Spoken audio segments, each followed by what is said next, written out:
ଜୟ ଜଗନ୍ନାଥ ବନ୍ଧୁଗଣ, ଆପଣଙ୍କୁ ସର୍ବପ୍ରଥମେ ବର୍ଷ 2026ର ଅନେକ ଅନେକ ଅଭିନନ୍ଦନ। ବର୍ଷ 2026ଟି ଆପଣଙ୍କ ପାଇଁ ଶୁଭ ମଙ୍ଗଳଦାୟକ ହେଉ। ଆପଣଙ୍କର ଚଲାପଥରେ କୁସୁମ ପ୍ରକଟିତ ହେଉ, ଏହା ପ୍ରଭୁ ଜଗତର ନାଥ ଜଗନ୍ନାଥଙ୍କ ପାଖରେ ଆମର କାମନା।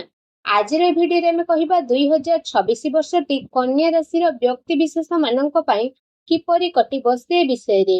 ବନ୍ଧୁଗଣ, ଏହି ବାର୍ଷିକ ରାଶିଫଳ ବୈଦିକ ଜ୍ୟୋତିଷ ଶାସ୍ତ୍ର ଏବଂ ଗ୍ରହଙ୍କର ସ୍ଥିତି ଆଉ ଗୋଚର ଗଣନାକୁ ନେଇ ଆଧାରିତ। ଏହି ଭିଡିଓ ମାଧ୍ୟମରେ ଆମେ ଆପଣଙ୍କ ଆର୍ଥିକ ଜୀବନ, ବୈବାହିକ ଜୀବନ, କ୍ୟାରିୟର, ଶିକ୍ଷା, ବ୍ୟବସାୟ ଏବଂ ସ୍ୱାସ୍ଥ୍ୟ ବିଷୟରେ ବିଶେଷ ଭାବରେ ବିସ୍ତାର ପୂର୍ବକ ଭାବେ ଜାଣିବା। ସେଥିପାଇଁ ଭିଡିଓକୁ ଶେଷ ପର୍ଯ୍ୟନ୍ତ ନିଶ୍ଚୟ ଦେଖନ୍ତୁ। ଆଉ ଯେଉଁମାନେ ଆମ ଚ୍ୟାନେଲକୁ ନୂଆ କରି ଆସିଛନ୍ତି, ତଳେ ଥିବା ଲାଲ ରଙ୍ଗର ସବସ୍କ୍ରାଇବ ବଟନକୁ କ୍ଲିକ୍ କରି ଆମ ଚ୍ୟାନେଲକୁ ସବସ୍କ୍ରାଇବ କରନ୍ତୁ ଓ ପାଖରେ ଥିବା ବେଲ୍ ଆଇକନକୁ କ୍ଲିକ୍ କରିକି ଅଲ୍ ସିଲେକ୍ଟ କରନ୍ତୁ, କାହିଁକି ନା ଆମେ ଅପଲୋଡ କରୁଥିବା ପ୍ରତ୍ୟେକ ଭିଡିଓର ନୋଟିଫିକେସନ ଆପଣ ସର୍ବପ୍ରଥମେ ପାଇପାରିବେ। ବନ୍ଧୁଗଣ, କନ୍ୟା ରାଶିର ବ୍ୟକ୍ତିଙ୍କ ପାଇଁ 2026 ବର୍ଷଟି ଆପଣଙ୍କ ସ୍ୱପ୍ନ ଗୁଡ଼ିକୁ ପୂରଣ କରିବାରେ ସହଯୋଗ କରିବ। ଗୃହ, ପରିବାର, କ୍ୟାରିୟର, ସମ୍ମାନ ଏବଂ ସମ୍ମାନ ଦୃଷ୍ଟିକୋଣରୁ ବିଶେଷ ଭାବରେ 2026 ବର୍ଷଟି ଶୁଭ ରହିବ। ବର୍ଷର ପ୍ରାରମ୍ଭ ସମୟରେ ଦେବଗୁରୁ ବୃହସ୍ପତି ମିଥୁନ ରାଶିରେ ବିରାଜିତ ହୋଇକି ରହିବେ ତଥା ଆପଣଙ୍କର କର୍ମଭାଗକୁ ପ୍ରଭାବିତ ମଧ୍ୟ କରିବେ ଏବଂ ବିଶେଷ ଭାବରେ ଜୁନ ପରେ ଆପଣଙ୍କର ଏକାଦଶ ଭାଗକୁ ଗୋଚର କରି ଆପଣଙ୍କୁ ଲାଭ ମଧ୍ୟ ପ୍ରଦାନ କରିବେ। କ୍ୟାରିୟର ଓ ବ୍ୟବସାୟ ଦୃଷ୍ଟିରୁ 2026 ବର୍ଷଟି ଉତ୍ତମ ପରିଣାମ ପ୍ରଦାନ କରିବ। ଆପଣ ନିଜ ପସନ୍ଦର କୌଣସି ଜିନିଷ ପ୍ରାପ୍ତ କରିପାରନ୍ତି। ଚାକିରି କରୁଥିବା ବ୍ୟକ୍ତିଙ୍କ ପାଇଁ ବର୍ଷଟି ଅତ୍ୟନ୍ତ ଶୁଭଫଳଦାୟକ ସାବ୍ୟସ୍ତ ହେବ। ଦେବଗୁରୁ ବୃହସ୍ପତିଙ୍କର ଦଶମ ଭାଗରେ ଉପସ୍ଥିତି ଆପଣଙ୍କୁ ନିଜ ପରିଶ୍ରମର ସଠିକ ପରିଣାମ ପ୍ରାପ୍ତ କରିବ। ଦଶମ ଭାଗରେ କ୍ୟାରିୟର, ପ୍ରସିଦ୍ଧି ଏବଂ ପ୍ରତିଷ୍ଠାର ଭାଗ ଅଟେ ଏବଂ ନିଷ୍ଠାର ମଧ୍ୟ ଭାବ ଅଟେ। ତେଣୁ ବିଶେଷ ଭାବରେ ଯଦି କହିବା, ବୃହସ୍ପତିଙ୍କର ଦଶମ ଭାଗରେ ଉପସ୍ଥିତି ଆପଣଙ୍କୁ କାର୍ଯ୍ୟକ୍ଷେତ୍ରରେ ଉନ୍ନତି ପ୍ରଦାନ କରିବ ତଥା ଆପଣ ଯାହା ବି ପ୍ରୟାସ କରନ୍ତି ସେଥିରେ ଆପଣଙ୍କୁ ସକାରାତ୍ମକ ପରିଣାମ ପ୍ରାପ୍ତ ମଧ୍ୟ ହେବ। କିନ୍ତୁ କିଛି କ୍ଷେତ୍ରରେ ବୃହସ୍ପତିଙ୍କର ବକ୍ରି ହେବା କାରଣରୁ ସାମାନ୍ୟ ସମସ୍ୟାରୁ ଆପଣ ସୁଧୁରିବେ ଏବଂ ବିଶେଷ ଭାବରେ ଅଧିକ ପରିଶ୍ରମ କରିବାକୁ ପଡ଼ିବ। କିନ୍ତୁ ବୁଧ ଗ୍ରହଙ୍କର ପରିବାର ମଜବୁତ ଥିବାରୁ ବିଶେଷ ଭାବରେ ସଞ୍ଚାର, କାରବାର, ମିଡିଆ, ତା ସହିତ ବସ୍ତ୍ର ଉଦ୍ୟୋଗ, ଫ୍ୟାଶନ ଏବଂ କମ୍ୟୁନିକେସନ କ୍ଷେତ୍ରରେ ବିଶେଷ ରୂପରେ ସଫଳତା ପ୍ରାପ୍ତ ହେବ ଏବଂ ପଦୋନ୍ନତିର ଅବସର ମଧ୍ୟ ପ୍ରାପ୍ତ ହୋଇଯିବ। ରୋଜଗାର ତଥା ଚାକିରି ସନ୍ଧାନରେ ଥିବା ବ୍ୟକ୍ତି ବିଶେଷଙ୍କୁ ଉତ୍ତମ ରୋଜଗାର ବା ଚାକିରି ପ୍ରାପ୍ତିର ସମ୍ଭାବନା ରହିଛି। ବୃହସ୍ପତିଙ୍କର ପ୍ରଭାବ ଆପଣଙ୍କ ପାଇଁ ନୂଆ ଅବସର ନେଇଥିଲେ ମଧ୍ୟ କର୍ମସ୍ଥଳରେ ଉଚ୍ଚ ଅଧିକାରୀ ଆଉ ସହକର୍ମୀଙ୍କ ସମର୍ଥନ ପ୍ରାପ୍ତ ହେବ, ଯାହା ଫଳରେ ଆପଣଙ୍କର ସ୍ଥିତି ଆହୁରି ମଜବୁତ ହେବା ପାଇଁ ଲାଗିବ। ଜୁନ ପରେ ବିଶେଷ ଭାବରେ ଶନିଦେବ ବୃହସ୍ପତିଙ୍କର ମିଶ୍ରିତ ପ୍ରଭାବ ସପ୍ତମ ଭାଗରେ ରହିବ, ଯାହାକି ପାର୍ଟନରସିପ, ସହଯୋଗ ଏବଂ ଭାଗ୍ୟରେ ସଫଳତାର ପ୍ରତୀକ ହେବ। ବିଶେଷ କରି ଉଚ୍ଚ ଅଧିକାରୀ ବା ବିଶିଷ୍ଟ ବ୍ୟକ୍ତିଙ୍କ ସହିତ ଉତ୍ତମ ସମ୍ପର୍କ ସ୍ଥାପିତ ହେବା ସହିତ ତାଙ୍କ ମାର୍ଗଦର୍ଶନ ମଧ୍ୟ ପ୍ରାପ୍ତି ହେବ। ବ୍ୟବସାୟ ଦୃଷ୍ଟିରୁ ବର୍ଷଟି ଅତ୍ୟନ୍ତ ଲାଭଦାୟକ ସିଦ୍ଧ ହେବ। ନୂଆ ବ୍ୟବସାୟିକ ଯୋଜନାକୁ ତ୍ୱରାନ୍ୱିତ କରିକି ଆପଣ ସଫଳତା ଅର୍ଜନ କରିବେ ଏବଂ କାର୍ଯ୍ୟ ସମ୍ବନ୍ଧିତ ଯାତ୍ରାର ବିଶେଷ ଯୋଗ ରହିଛି ତଥା ଆପଣଙ୍କର କୌଣସି ଅନୁଭବୀ ବ୍ୟକ୍ତିଙ୍କ ସହିତ ମିଶି ବ୍ୟବହାର କରୁନଥିଲେ ତଥା ବ୍ୟବସାୟର ବିସ୍ତାର କରିବା ପାଇଁ ସମଗ୍ର ସର୍ବଚେଷ୍ଟା ରହିଲା। ସେହିପରି ଆର୍ଥିକ ସ୍ଥିତି ଦୃଷ୍ଟିରୁ 2026 ବର୍ଷଟି ଆପଣଙ୍କ ପାଇଁ ସମୃଦ୍ଧ ରହିବ। ଆପଣଙ୍କ ଆୟର ସ୍ଥିତିରେ କିଛି ବିଶେଷ ପ୍ରମୋଶନର ଯୋଗ ବା ଲାଭ ଯୋଗ ରହିଛି, ଯାହା ଫଳରେ ଆପଣଙ୍କର ଆର୍ଥିକ ସ୍ଥିତିରେ ସୁଧାର ଆସିବ। ବର୍ଷର ପ୍ରାରମ୍ଭ ସମୟରେ ଦେବଗୁରୁ ବୃହସ୍ପତିଙ୍କର ଦୃଷ୍ଟି ଆପଣଙ୍କର ଦ୍ୱିତୀୟ ଏବଂ ଚତୁର୍ଥ ଭାଗରେ ଥିବାରୁ ଆପଣଙ୍କ ଆୟରେ ବୃଦ୍ଧି ହେବା ସହିତ ଭୌତିକ ସୁଖ ସୁବିଧା ପ୍ରାପ୍ତିର ସମ୍ଭାବନା ରହିଛି। ଆପଣଙ୍କୁ ଏହା ଜଣାକି ଭୂମି, ଭବନ, ବାହନ ବିଶେଷ ରୂପରେ ରତ୍ନ ଏବଂ ଆଭୂଷଣର ପ୍ରାପ୍ତ ନିମନ୍ତେ ବିଶେଷ ରୂପରେ କୌଣସି ପ୍ରକାରର ସମ୍ପତ୍ତି ସମ୍ବନ୍ଧିତ ନିବେଶ କରିବାର ଯୋଗ ମଧ୍ୟ ରହିଛି, ଯାହା ଫଳରେ ଆପଣଙ୍କୁ ଲମ୍ବା ଟାଇମ୍ ପର୍ଯ୍ୟନ୍ତ ଲାଭପ୍ରାପ୍ତି ହୋଇଯିବ।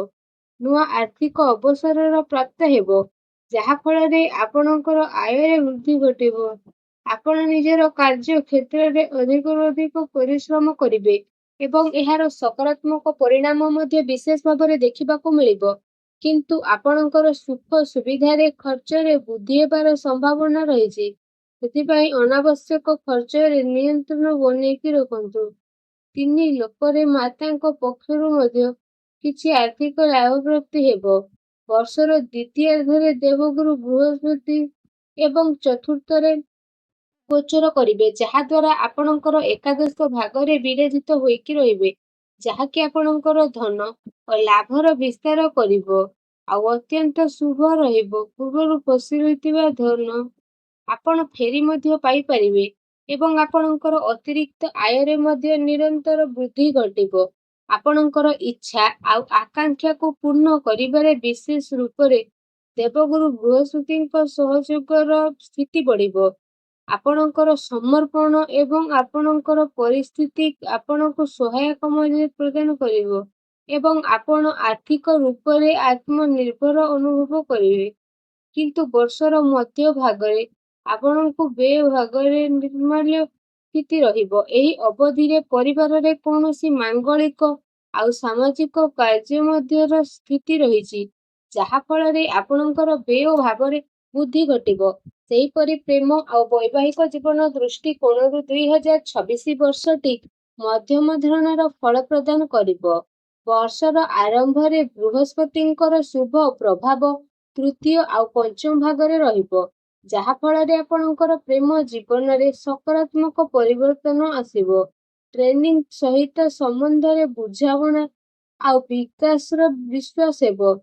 ଏସବୁ ପାଇଁ ପ୍ରୟାସରତ ବ୍ୟକ୍ତିଙ୍କ ପାଇଁ ସୁଖଦାୟକ ସମାଚାର ପ୍ରାପ୍ତ ହେବ ଏବଂ ଜୀବନସାଥୀଙ୍କ ସହିତ ସାମଞ୍ଜସ୍ୟ ମଧ୍ୟ ବୃଦ୍ଧି ପାଇବ, ଯାହା ଫଳରେ ଦାମ୍ପତ୍ୟ ଜୀବନରେ ବ୍ୟାଲେନ୍ସ ମଧ୍ୟ ଆସିବ ଏବଂ ପରସ୍ପର ସହିତ ମିଶି କାର୍ଯ୍ୟ କଲେ ସଫଳତା ଅର୍ଜନ କରିବେ। ବିବାହିତ ବ୍ୟକ୍ତିଙ୍କ ଦାମ୍ପତ୍ୟ ଜୀବନରେ ମଧୁରତା ସଞ୍ଚୟ କରିବେ। ଦେବଗୁରୁ ବୃହସ୍ପତିଙ୍କ କୃପା ବୈବାହିକ ଜୀବନକୁ ଶୁଭମୟ ମଧ୍ୟ କରିଦେବ ଏବଂ ପରସ୍ପର ମଧ୍ୟରେ ବିଶେଷ ଭାବରେ ଅନେକ ସମୟକୁ ବ୍ୟତୀତ କରିବେ ଏବଂ ପରସ୍ପରର ଭାବନାକୁ ସମ୍ମାନ ମଧ୍ୟ କରିବେ, ଯାହା ଫଳରେ ପରିବେଶ ମଧ୍ୟ ଆପଣଙ୍କ ପାଇଁ ସୁଖଦାୟକ ହେବ। ବର୍ଷର ଦ୍ୱିତୀୟ ଭାଗରେ ଦେବଗୁରୁ ବୃହସ୍ପତିଙ୍କର ପଞ୍ଚମ ଦୃଷ୍ଟି ଆପଣଙ୍କୁ ପ୍ରଦାନ କରିବ। ନବବିବାହିତାଙ୍କୁ ସନ୍ତାନ ସୁଖର ଯୋଗ ରହିଛି, କିନ୍ତୁ ଅକ୍ଟୋବର ପରେ ପାରିବାରିକ ଜୀବନ ଆଉ ଦାମ୍ପତ୍ୟ ଜୀବନରେ କିଛି ସମସ୍ୟା ଦେଖାଦେଇପାରେ। ବିଶେଷ କରି ଜୀବନ ସାଥୀଙ୍କର ସ୍ୱାସ୍ଥ୍ୟ ସମ୍ବନ୍ଧିତ ସମସ୍ୟା ଆପଣଙ୍କୁ ବ୍ୟଥିତ କରିବ ଏବଂ ଦାମ୍ପତ୍ୟ ଜୀବନରେ ଛୋଟ ଛୋଟ ସମସ୍ୟା ଦେଖାଦେବ। ପରସ୍ପର ମଧ୍ୟରେ ଆପଣ ସକ୍ଷମ ମଧ୍ୟ ରହିବେ। ତା ସହିତ ନିଜର ସ୍ୱାସ୍ଥ୍ୟ ଦୃଷ୍ଟିରୁ 2026 ବର୍ଷଟି ଉତ୍ତମ ଆଉ ଅନୁକୂଳ ରହିବ। ଷଷ୍ଠ ଭାଗରେ ରାହୁ ଏସବୁର କ୍ଷମତା ମଧ୍ୟ ଆପଣଙ୍କୁ ମଜବୁତ କରିବ। ତା ସହିତ ଲଗ୍ନ ଭାଗରେ ସ୍ୱାମୀଙ୍କ ଦୃଷ୍ଟି ଲଗ୍ନରେ ଥିବାରୁ କିଛି ସ୍ୱାସ୍ଥ୍ୟଗତ ସମସ୍ୟାର ସାମ୍ନା କରିବା ପାଇଁ ପଡ଼ିବ। ବିଶେଷ କରି ମାନସିକ ଚିନ୍ତା ଏବଂ ଗଳା ସମ୍ବନ୍ଧିତ ଶୁଭ ବା ଚର୍ମ ରିଲେଟେଡ୍ କିଛି ସାମ୍ନା କରିବାକୁ ପଡ଼ିନଥାଏ। ସେଥିପାଇଁ ଦିନଚର୍ଯ୍ୟାକୁ ଉତ୍ତମ କରିବାର ପ୍ରୟାସ ମଧ୍ୟ କରିବେ। ମାର୍ଚ୍ଚ ମାସ ପରେ ସ୍ୱାସ୍ଥ୍ୟାବସ୍ଥାରେ ବିଶେଷ ଭାବରେ ସୁଧାର ଆସିବ। ବୃହସ୍ପତିଙ୍କର ଶୁଭ ପ୍ରଭାବ ଆପଣଙ୍କ ଶାରୀରିକ ସ୍ଥିତିରେ ସୁଧାର ଆଣିବ। ଆପଣ ସ୍ଫୂର୍ତ୍ତିବାନ ଏବଂ ଊର୍ଜାବାନ ମଧ୍ୟ ଅନୁଭବ କରିବେ, କିନ୍ତୁ ଅକ୍ଟୋବର ପରେ ପୁନଃ ସାବଧାନ ରହିବାର ଅତି ଆବଶ୍ୟକତା ରହିଛି।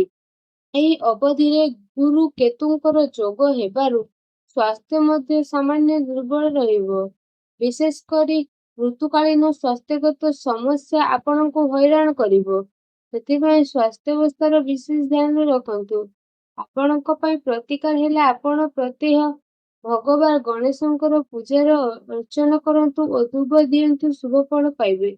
ଏବଂ ବୁଧବାର ଦିନ ବୁଧ ଗ୍ରହର ବୀଜ ମନ୍ତ୍ରକୁ ଜପ କରନ୍ତୁ, ଶୁଭ ଫଳ ପାଇଯିବେ। ତ ବନ୍ଧୁଗଣ, ଏହା ଥିଲା 2026 ବର୍ଷର କନ୍ୟା ରାଶିର ବାର୍ଷିକ ରାଶିଫଳ ବିଷୟରେ।